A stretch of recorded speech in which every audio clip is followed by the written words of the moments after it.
Setia dan ikhlas menemani ayahnya yang buta di pengasingan. Tak gentar menghadapi kekuasaan. Sendiri berdiri teguh melawan hingga mati. Ada beberapa versi kisah tentang Oidipus dan juga Antigone, namun yang terkenal adalah trilogi drama yang ditulis oleh Sophocles, seorang penulis drama yang sangat produktif dari Yunani. Kisah Oidipus terdapat pada trilogi yang terdiri dari 3 judul, yaitu yang pertama Raja Oidipus, yang kedua Oidipus di Kolonus, yang ketiga Antigone. Trilogi bagian pertama menceritakan tentang tragedi Oidipus yang membunuh ayah kandungnya sendiri dan kemudian menikahi ibu kandungnya sendiri secara tidak sengaja. Kisah ini saya tayangkan minggu lalu dan linknya saya cantumkan di deskripsi. Trilogi yang kedua mengisahkan tentang tahun-tahun terakhir Oidipus setelah 20 tahun mengembara dari kota ke kota. Oidipus yang buta, lemah, dan berpakaian compang-camping menerima nasibnya sebagai orang buangan, ditemani Antigone, putrinya yang masih kecil pada waktu awal pengasingan. Pada suatu ketika, Oidipus dan Antigone sampai di sebuah hutan kecil di Kolonus, di pinggir kota Athena. Antigone membimbing Oidipus duduk di sebuah batu besar datar. Seseorang datang menegur mereka karena duduk di area yang dianggap suci. Ia menyarankan agar mereka pindah dan memberitahu bahwa tanah tersebut diperintah oleh Theseus, Raja Athena. Ketika kemudian orang-orang mengetahui bahwa ia adalah Oidipus, Raja Thebes, orang-orang memintanya untuk pergi. Oidipus memohon agar mereka memberinya tempat untuk berteduh. Antigone berbicara atas nama ayahnya, memohon belas kasihan. Akhirnya orang-orang itu memutuskan untuk menyerahkan masalah tersebut pada Theseus. Saat mereka menunggu kedatangan Theseus, Ismene, putri kedua Oidipus, muncul membawa berita dari Thebes. Kakaknya, Polyneikes, telah dihianati, dilucuti kekuasaannya, dan diasingkan. Sepeninggal Oidipus dari Thebes, kedua putra kembar Oidipus kemudian bertarung memperebutkan tahta. Oidipus gagal menyepakati siapa di antara si kembar yang akan menggantikan tahtanya. Pada awalnya mereka memutuskan memerintah Thebes secara bergantian. Saat giliran Eteokles, Polyneikes mengundurkan diri ke Argos. Namun pada akhir masa pemerintahan Eteokles, ketika giliran Polyneikes memerintah, Eteokles menolak menyerahkan kekuasaan Thebes pada Polyneikes. Inilah yang kemudian memicu perang di antara mereka. Di Argos, Polyneikes mengumpulkan pasukan dan kembali untuk menaklukkan Thebes. Ismene juga memperingatkan bahwa Kreon sedang dalam perjalanan untuk membawa Oidipus dan menempatkannya di dekat Thebes. Tidak lama setelah Ismene pergi, Theseus datang dan bertanya apa yang diinginkan oleh Oidipus. Lalu Oidipus bercerita tentang ramalan dan kutukan, dan Oidipus hanya meminta untuk diizinkan tinggal di Athena. Theseus berjanji tidak seorang pun diizinkan untuk membawa Oidipus. Setelah Theseus pergi, Kreon datang.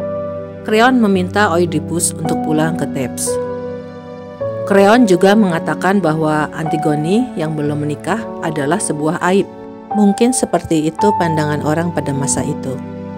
Oidipus tidak mau dan meminta Kreon untuk pergi. Namun Kreon memberi peringatan keras dan memberitahu bahwa Ismene telah ditawan. Kemudian Kreon menyuruh para prajurit untuk menyeret dan membawa Antigone pergi. Saat Kreon kemudian menangkap Oidipus, Theseus datang. Kata Theseus, "Kamu tidak boleh meninggalkan tanah ini sampai kamu menghadirkan gadis-gadis itu di hadapanku." Kreon urung membawa Oidipus pergi. Oidipus gembira ketika kemudian Theseus membawa kedua anak gadisnya, Ismene dan Antigone. Namun kegembiraannya hanya berlangsung sesaat karena Theseus kemudian mengatakan bahwa ada seorang pria ditemukan sedang berdoa di altar Poseidon mengaku sebagai kerabat Oidipus. Oedipus tahu bahwa itu pasti Polyneikes, anak laki-lakinya. Antigone membujuk Oedipus agar mau bertemu dan mendengarkan Polyneikes. Kemudian Polyneikes mendatangi ayahnya dan mengatakan ia diusir dari Thebes dan menjadi buronan. Polyneikes mendapat suaka di Argos, di mana ia berharap dapat mengumpulkan pasukan untuk menyerang Thebes. Ia ingin mengalahkan saudaranya Eteokles dan membawa Oedipus pulang. Polyneikes memohon pengampunan pada Oedipus karena di masa lalu ia membantu peristiwa pengusiran Oedipus. Polyneikes meminta restu untuk dapat merebut kembali Thebes.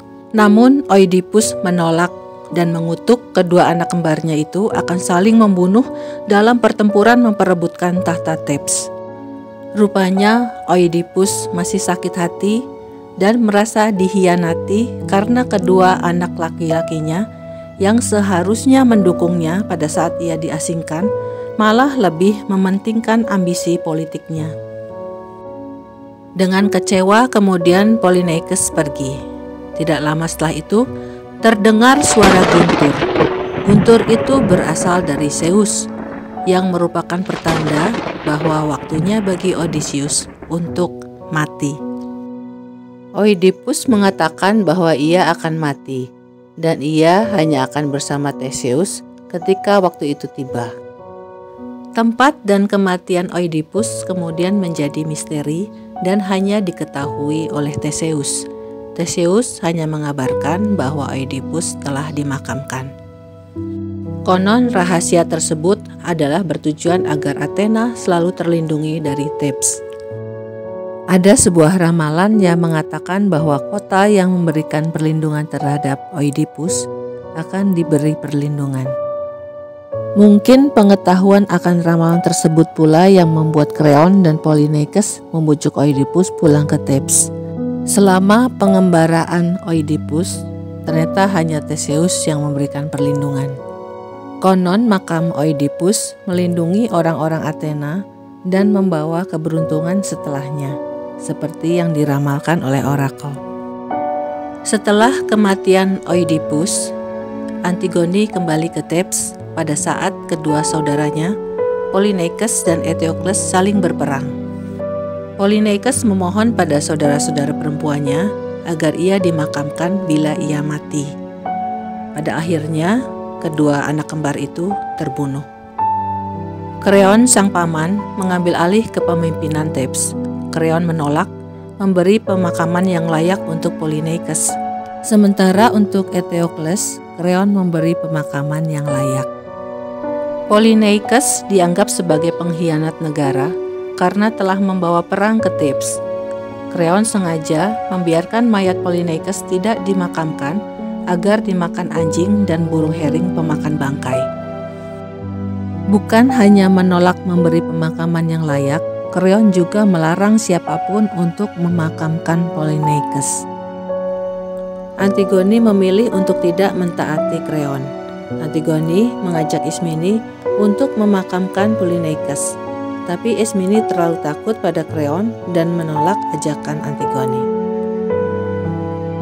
Di bawah ancaman hukuman mati, Antigone tetap nekat untuk memakamkan saudaranya dengan cara menaburkan tanah di atas tubuh Polyneikes.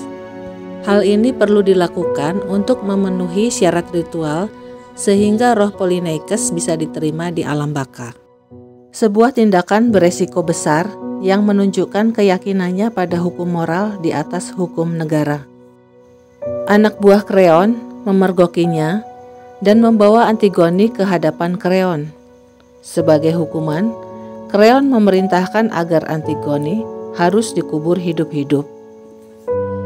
Sementara itu, Haemon, putra ketiga Kreon, ternyata mencintai Antigone dan telah bertunangan.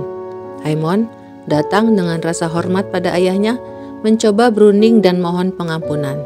Namun perundingan berujung perdebatan karena Kreon menganggap Antigone pengkhianat kerajaan. Kreon menolak permohonan Haemon. Antigone dimasukkan ke dalam gua dan dibiarkan mati. Ismene kemudian menyatakan bahwa ia telah membantu Antigone dan ingin berbagi nasibnya meski ia tidak berpartisipasi dalam penguburan Polyneikes. Antigone menolak dan menyuruh Ismene tetap hidup. Tiresias, peramal tua yang buta itu, datang memperingatkan Kreon untuk tidak mengeksekusi Antigone karena akan mendatangkan tragedi padanya dan membawa kerajaan Thebes dalam persoalan. Kreon mengalah dan pergi ke gua tempat Antigone dihukum. Tapi terlambat. Antigone telah mati menggantung dirinya sendiri. Haemon yang berduka membunuh dirinya sendiri dengan pedang. Dalam versi lain, Haemon sebetulnya hendak menyerang ayahnya, namun terpeleset dan jatuh pada pedangnya sendiri. Eurydike, istri Kreon, sangat berduka atas kematian anaknya. Kemudian ia mengutuk suaminya sebelum akhirnya bunuh diri juga. Kematian Haemon dan istri Kreon adalah salah satu tragedi yang menimpa Kreon. Dalam kisah lain, putri Kreon, Megara dan anak-anaknya dibunuh oleh Herakles yang pikirannya terganggu oleh halusinasi yang dibuat oleh Dewi Hera. Ada seorang bernama Adrastos, satu-satunya pemimpin Argos yang selamat, memohon bantuan pada Theseus, Raja Athena, untuk membantunya mengambil jenazah para pemimpin Argos yang mati. Pada awalnya, kota Athena meminta kota Thebes untuk mengembalikan jenazah-jenazah itu, tapi karena kota Thebes menolak, maka kota Athena melakukan penyerangan. Jenazah-jenazah itu berhasil diambil dan kemudian dibakar. Segala peristiwa dan tragedi yang terjadi pada kisah Oedipus, Antigone maupun Kreon ternyata berasal dari kesalahan Laios, ayah Oedipus. Laios telah melanggar hukum keramah tamahan Yunani di masa mudanya sehingga ia dikutuk oleh para dewa untuk dibunuh oleh anaknya sendiri. Jadi pada suatu waktu, Laios mengunjungi Raja Pisa. Laios memperkosa anak Raja Pisa, Chrysippos, yang kemudian bunuh diri. Pelops, Raja Pisa, yang kemudian mengutuk Laios. Dari kisah tragedi yang beruntun ini, kita belajar bahwa kejahatan yang seseorang lakukan bisa berakibat buruk pada keturunannya. Terima kasih sudah menyaksikan video ini. Semoga bermanfaat. Salam sehat selalu. Sampai jumpa pada tayangan berikutnya.